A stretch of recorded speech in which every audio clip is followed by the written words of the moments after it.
Shortly after Valentine's Day 2014, a vicious attack occurred in a Gloucester hair salon. This incident was far from random, and the victim, Hollie Gazzard, believed the predator would be showing up that day. What were the warning signs leading up to her murder? And more importantly, who did this to 20-year-old Hollie?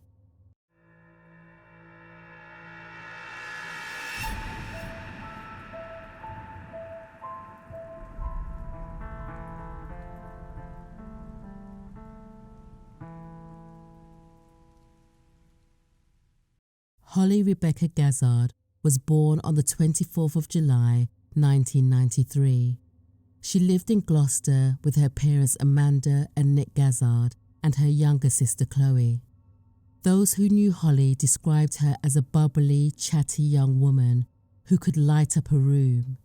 She had a real passion for hairdressing and used her hair to express herself. While working at a salon just 5 miles from home, Hollie became close friends with owner Faye and fellow hairstylist Kaylee. The girls remained close even after Hollie decided to leave the salon and travel. She wanted to spread her wings and see the world, which made her father Nick a bit nervous. He suggested that Hollie combine her work with traveling by working on a cruise ship. Hollie loved this idea and started completing the necessary training right away. In February 2013, Hollie began working part-time at a bar in the evenings. She was 2 months away from setting off on a dream 9-month cruise of the Caribbean. Hollie was practically counting down the days. 21-year-old Asher Maslin was a regular at this bar. He grew up in nearby Cheltenham and worked as a security guard. As soon as he laid eyes on Hollie, he was determined to take her out. Asher was confident and charming. He knew exactly what to say, and after some convincing, Hollie gave him her number. After a few dates together, Hollie told Kaylee about the new man she had met. She was smitten, and the two got on great. But Hollie's 9-month cruise was coming up, and it certainly wasn't the ideal time to get into a new relationship. Nonetheless, Hollie and Asher spent every moment they could together. The relationship was moving fast. It wasn't long before Hollie wanted to introduce him to her parents. Asher went over for dinner one night, and Hollie's mum recognized him as he came through the door. She had been a dinner lady at the local school that Asher formerly attended. He was known as a bit of a bad boy, but it wasn't anything serious. In April 2013, Hollie was set to leave for her cruise. She and Asher had been seeing each other for 2 months, but Hollie was still excited about her trip. However, the excitement quickly faded. After just 1 week at sea, Hollie called her parents and asked them to book her flight back home. They were shocked, but Hollie explained she was homesick. Not long after, Hollie was picked up in London and driven back home to Gloucester. Hollie's dad believed Asher was primarily responsible for convincing her to come home. Hollie returned to spending much of her time with Asher as soon as she was back. Only this time round, something had changed. Asher was showing an overly possessive side that Hollie hadn't previously experienced. On one occasion, Hollie was on a night out with Faye and Kaylee. Asher showed up at the nightclub. He wanted Hollie to go back home, which immediately raised concerns with her friends. Asher wouldn't let it go, and when Hollie went on to the next club, he again turned up and demanded she leaves with him. They argued back and forth before Hollie relented, telling Kaylee and Faye that she would be fine. Hollie's friends weren't the only one noticing some worrying signs. Nick was seeing slight but noticeable changes in his daughter. When Hollie was with Asher, she was irritable and moody. Once alone with her family, she would return to the Hollie they knew. Hollie moved to London with Asher a few weeks after she got home. They moved into a flat together and she found work at another hair salon. This fresh start did little to change Asher's behaviour. He now had her exactly where he wanted, away from her family and under his watch. Nick and Amanda visited Hollie a few times and all seemed fine. Hollie went out for lunch with her parents during one of these visits. She explained to them that Asher was sick at home, but that didn't stop him from calling her. Nick remembers overhearing something that Asher said that concerned him. Asher said, "Don't let them take you away from me." On the 18th of May, Hollie returned home with Asher in tow to celebrate her mother's birthday.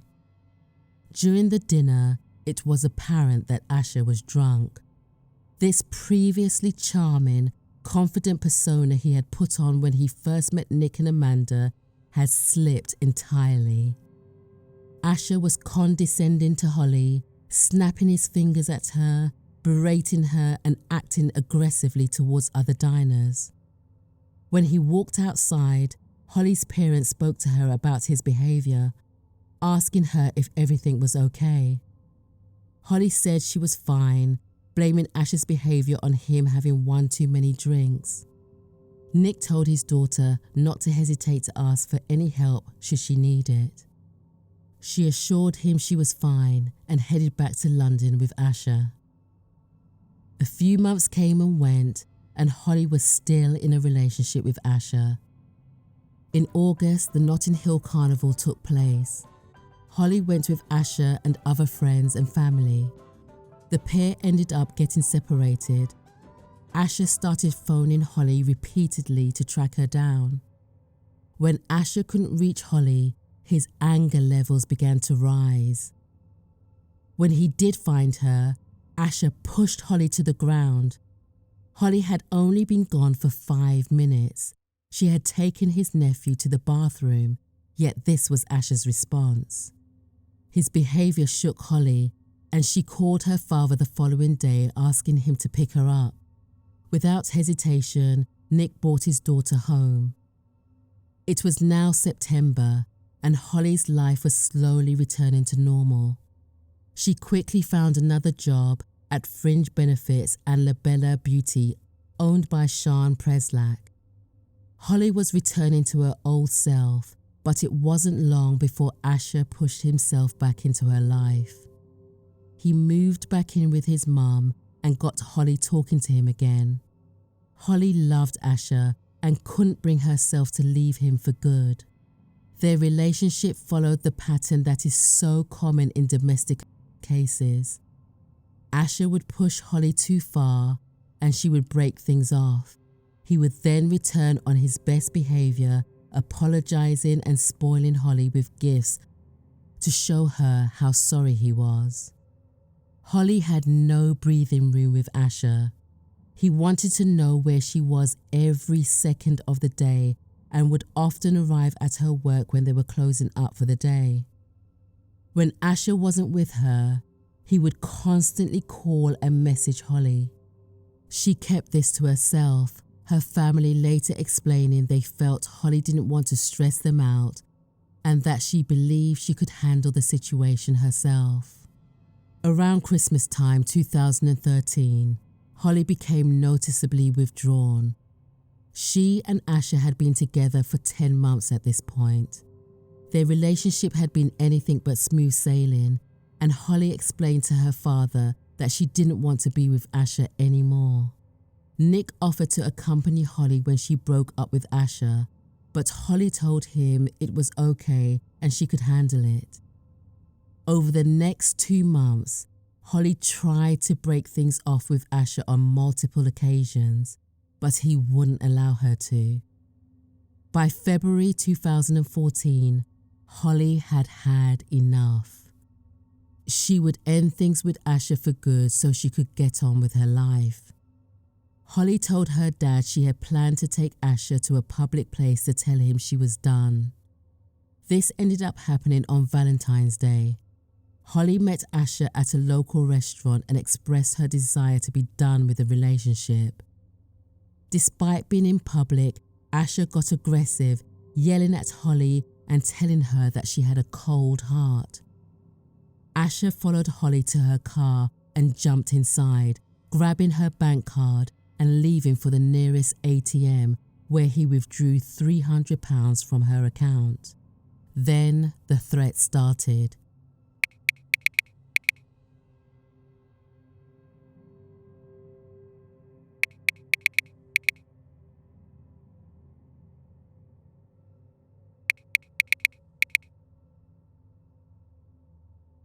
Nick told Hollie she needed to involve the police. Hollie did just that, explaining to them what was going on. During this process, Hollie's family found out what was really going on. Asher had threatened violence towards Hollie regularly, telling her he would throw acid in her face and beat her up if she ever broke up with him. Neither Hollie nor her parents knew it then, but Asher had been arrested 23 times for offences ranging from theft and possession of Class A drugs to domestic violence. Hollie had not been the first woman to experience this from him.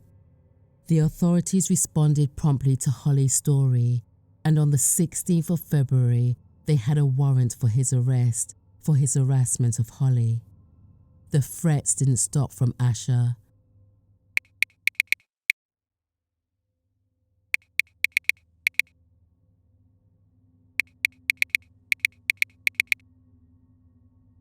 Officers visited his mum and grandmother's home looking for him but failed to locate him. Hollie was under no illusion that Asher wasn't dangerous.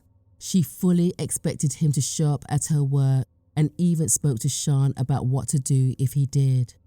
Hollie and Sean agreed that if Asher were to turn up, they wouldn't make a scene and Sean would discreetly call the police. Shortly before 6:30 p.m, Asher sent Hollie's sister's partner a message that read,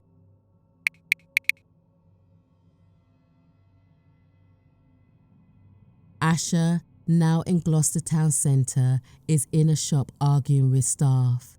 His behaviour is completely out of control. He buys a 12-inch kitchen knife. Asher approaches Hollie's hair salon by foot, carrying the 12-inch kitchen knife in a plastic bag. He then walks through the salon doors. Sean remained calm and greeted Asher as he walked through the door. She then moved away from her client to the back of the salon, passing Hollie on her way. Sean held up her phone to Hollie, showing her she would call the authorities as they had discussed. Sean called 999. While Sean called 999, she suddenly heard a commotion. She looked around the corner and saw people running towards her, one mentioning a knife. The attack lasted less than 2 minutes, but in that time, Asher had stabbed Hollie 14 times. He then left the salon, changed his clothes, and dumped the murder weapon.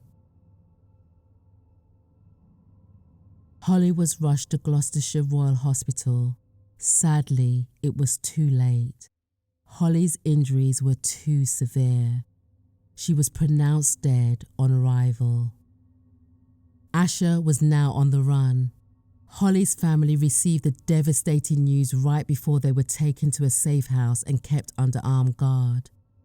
Asher was tracked down 8 hours after the attack at a friend's house.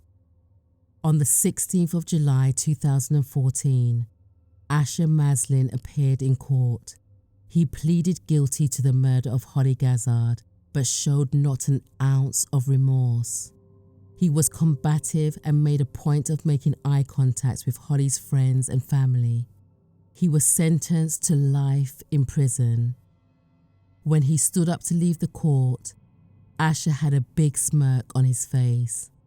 This was understandably very hard for Hollie's family to witness. Not only had he so cruelly taken Hollie from them, but he couldn't even give her the respect after her death. We had no expectations, but total faith that the judge would do the right thing by Hollie and ensure that the outcome reflected the horrendous actions of a cowardly individual. We feel that the length of sentence handed down today means we finally have received justice for Hollie. Hollie, we will always love you. Thank you.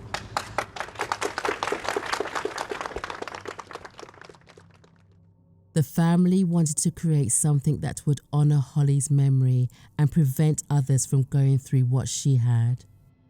With that in mind, the Hollie Gazzard Trust was born. The organization focuses on domestic awareness, taking their lessons and Hollie's story to schools and colleges nationwide. A personal safety app, Hollie's Guard, was also created to help others affected by domestic violence. My condolences to the family. May you continue to find healing and peace. Rest in peace, Hollie.